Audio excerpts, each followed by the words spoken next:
글로벌 증시의 주요 변수들을 통해서 투자 전략과 인사이트 얻어보는 시간입니다. 도움 말씀에 LS증권 김윤정 선임연구원 나와 계십니다. 안녕하십니까? 안녕하십니까. 자, 오늘도 세 가지 토픽을 준비해 주셨는데 먼저 간단히 하나씩 짚어주실까요? 일단은 어제장 같은 경우는 좀 소폭 하락하면서 마감을 하기는 했습니다만은 전반적으로 7월에 대해서 증시가 역사적으로 강세를 보여왔던 시기가 아니겠는가 이런 측면을 좀 한번 훑어보는 부분 하나를 준비를 했고요. 그와 관련해서 최근 논의되고 있는 부분이나 증시의 밸류에이션 레벨 같은 것들 좀 같이 살펴볼 예정이고 그리고 두 번째로는 달러에 대해서 좀 살펴보려고 하고 있어요. 상반기에 좀 달러 인덱스 많이 내려왔는데 그 부분에 대해서 영향을 미치고 있는 요인들, 향후에 어떻게 될 것인지 이런 부분들 살펴보고 그에 대한 영향으로서 세 번째로 좀 금에 대한 관심을 계속 좀 가지고 갈 수 있지 않겠는가라는 측면에서 세 번째 이슈로는 금 이야기 드리려고 하고 있습니다. 좋습니다. 자, 증시 전망과 달러 인덱스 그리고 금에 대한 얘기를 나눠볼 예정인데요. 우선 7월이 역사적으로 좀 증시가 잘 가는 날이다, 잘 가는 달이다 이런 얘기들이 많은데 어떻게 보십니까?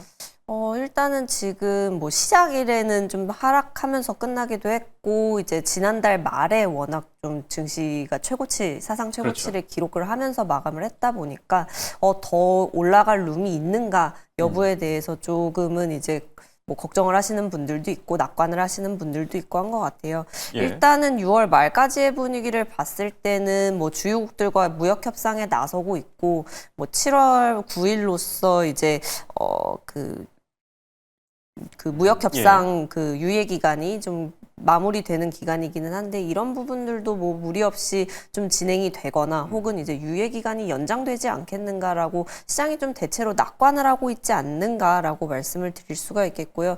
더군다나 이제 S&P나 나스닥 지수 같은 경우는 조정받기는 했습니다만은 결국 이제 OBBB 예산 조정안이 상원을 통과를 이제 어제 했죠. 그러면서 이제 트럼프 행정부의 어떤 정책 기조 변화가 본격적으로 이제 시행되는 게 또 7월이 아니겠는가.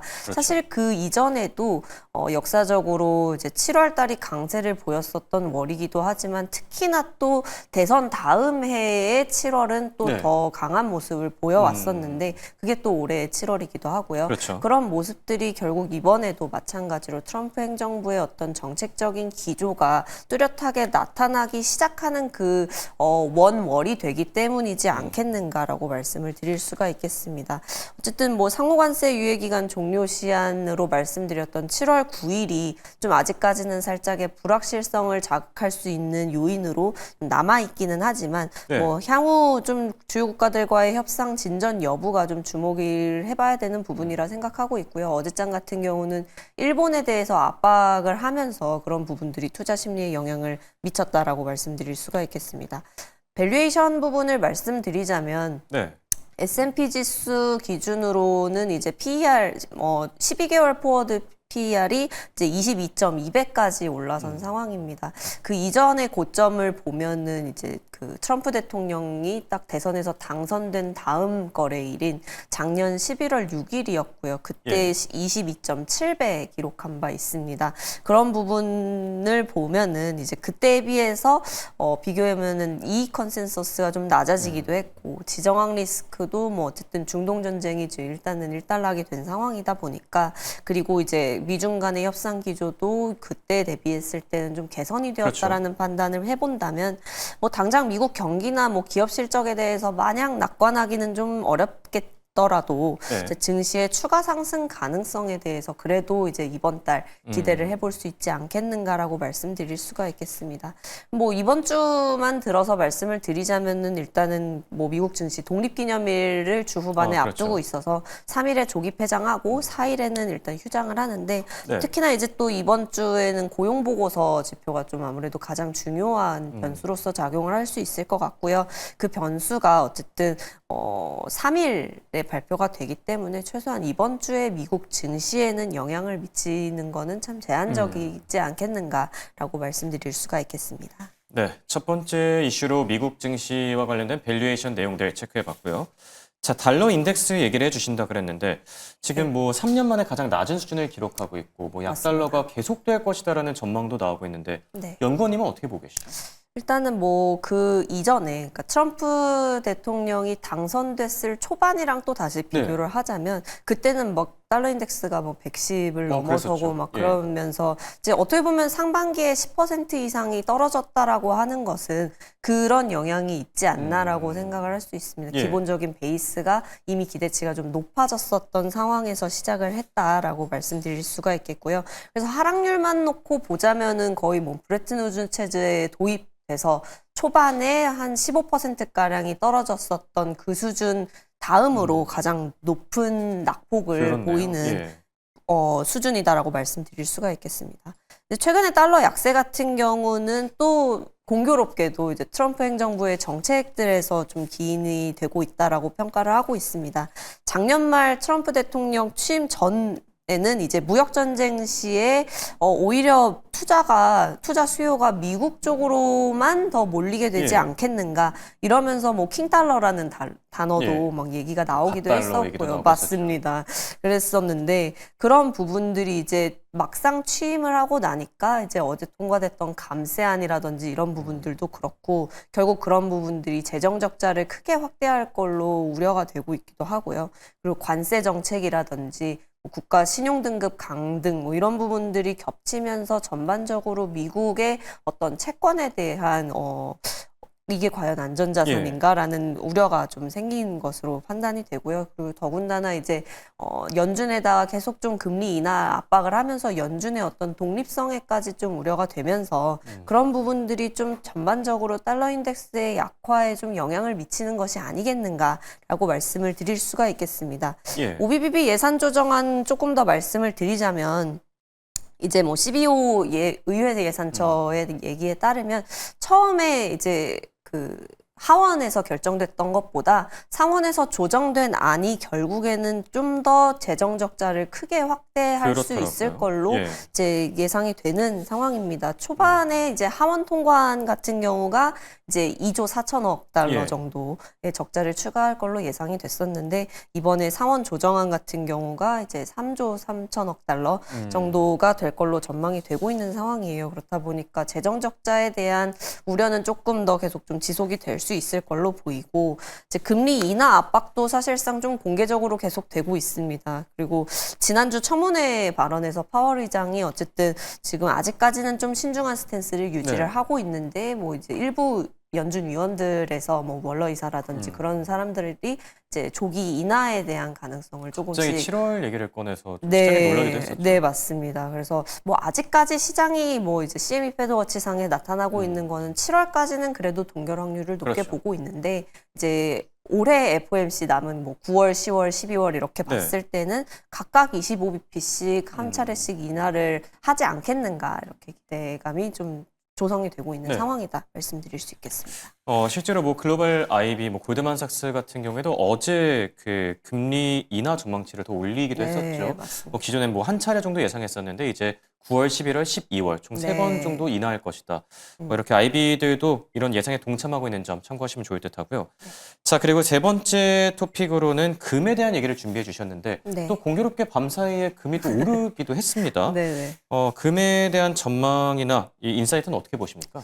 일단은 뭐 달러 부분이 좀 더 이제 뭐 하락을 할 수 있다라든지 현재 레벨에서 이제 빠르게 반등을 하기가 최소한 예. 어렵다라고 보는 이유는 이게 뭐 관세 상황이 진정되는 것만으로 해결이 되지 않을 영역이기 때문이고요. 어쨌든 뭐 이렇게 관세뿐만 아니라 앞서 말씀드렸듯이 재정 적자라든지 혹은 이제 연준의 독립성 이런 부분들까지 좀 다채롭게 영향을 받고 있는 상황이다 보니까 당분간 이제 약달러에 대해서 그리고 이제 달러 수요의 약화에 대해서 탈달러라고도 하죠. 그런 예. 부분에 대해서 우려를 해야 하는 상황이다라고 말씀드릴 수가 있겠고요.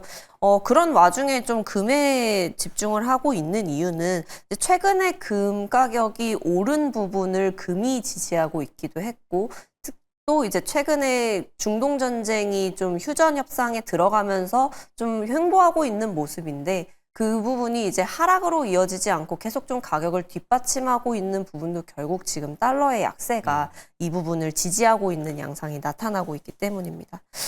금 가격 상승을 자극하는 주요 금융 변수로 이제 뭐 앞서 말씀드렸던 달러를 들 수 있겠고요. 그리고 금리나 뭐 ETF의 달러 그 금을 추종하는 자금 유입 이런 예. 부분들을 들 수가 있겠는데 1분기에는 ETF로 자금 유입이 상당히 뚜렷했었습니다만은 이 부분이 4월 말 이후에 이제 중국 쪽에서의 매입 그 규모가 예. 좀 정체가 되는 멈추고서 정체가 되는 흐름이 오히려 나타나고 있고요.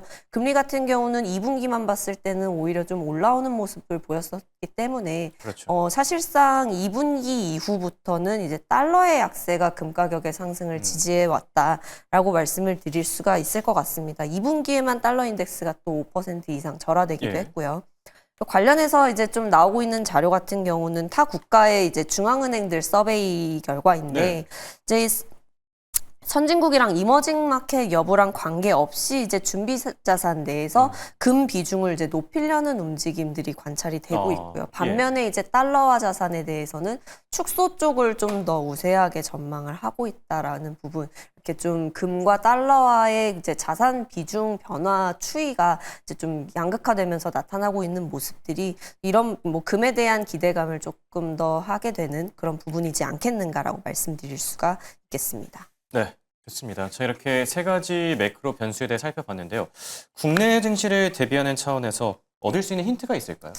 국내 같은 경우는 사실 계속 이제 대선 이후에 새 정부 들어서면서 예. 이제 추경 예산안 그리고 뭐 증시 부양책 이런 기대에 따라서 뭐 3,100 부근까지 계속 좀 꾸준하게 올라왔었고 그렇죠. 또 랠리를 보였었기 때문에 이제 또 잠깐 숨고르기를 하고 있는 양상이라고도 말씀드릴 수가 있겠습니다. 3,100포인트대 전후에서 좀 횡보하고 있는 상황인데 어쨌든 어제도 플러스로 마감을 한 거는 미국 증시 랠리의 어떤 긍정적인 여파를 받고 있다라고도 해석을 해볼 수가 있겠고요.